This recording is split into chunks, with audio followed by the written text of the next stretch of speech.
Assalamualaikum warahmatullahi wabarakatuh. Perkenalkan, nama saya Skafa Jasmoro dari Prodi Pendidikan Geografi A 2020. Saya membuat video ini untuk memenuhi tugas responsi praktikum geologi dan geomorfologi dasar. Saya memilih praktikum acara 3 yaitu bentuk lahan proses vulkanik. Selamat menyaksikan.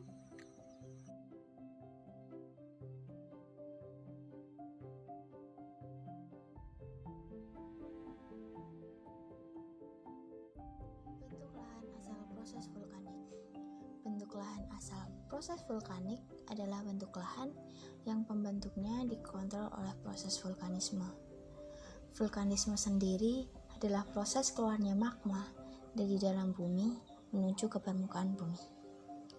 Menurut Van Zuidam 1983, bentuk lahan asal vulkanik secara spesifik sangat mudah diidentifikasi dari peta topografi.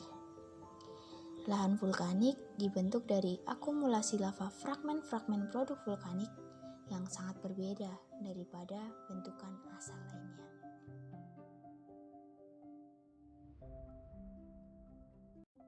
Yang selanjutnya adalah gunung api.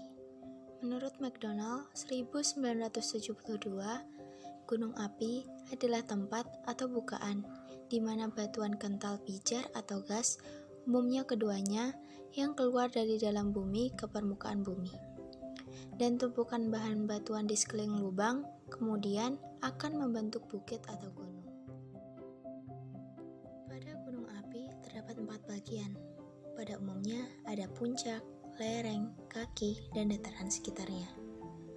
Menurut Vessel dan Davies 1981 serta Bogie dan Mackenzie 1998 menjadi 4 kelompok, yaitu sentral atau vent facies, yang kedua proximal facies, yang ketiga medial facies, dan yang keempat distal facies.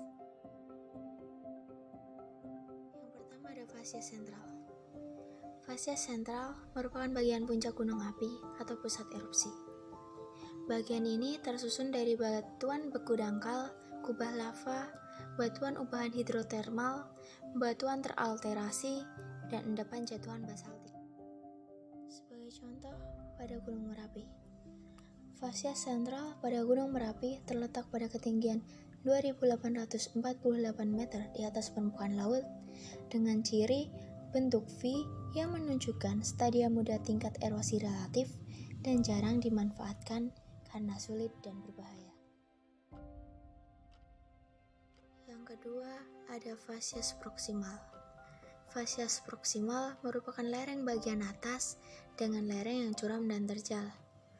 Tersusun dari perselingan aliran lava Brexipyroclastica, tuff, dan aglomerat. Pada Gunung Merapi, facies ini terletak pada ketinggian 720 hingga 2000 meter di atas permukaan laut.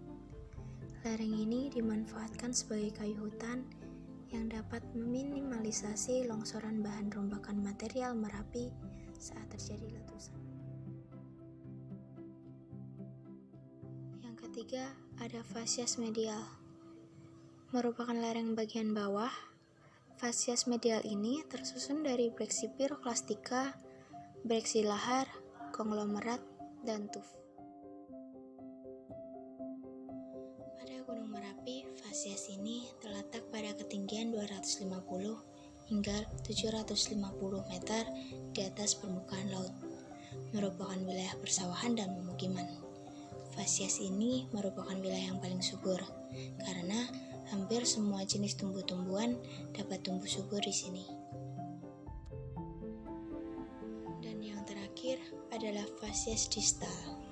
Facies distal merupakan kaki gunung dan pedataran sekelilingnya, tersusun dari endapan rombakan gunung api seperti Brexilahar dan Brexifluviatile. Pada Gunung Merapi, facies distal berkisar antara 50 hingga 150 meter di atas permukaan laut. Dan pada daerah ini juga memiliki pola penyaluran subdendritik yang mengalir di atas satuan vulkanik Merapi Muda. Selain Puncak Gunung Merapi memiliki beberapa penampakan alam. Yang pertama, pola aliran sungai sentrifugal, yang kedua lereng landai, yang ketiga lereng curam, dan yang keempat usia sungai rata stadium muda. Sekian pembahasan saya mengenai bentuk lahan vulkanik. Semoga dapat bermanfaat. Terima kasih.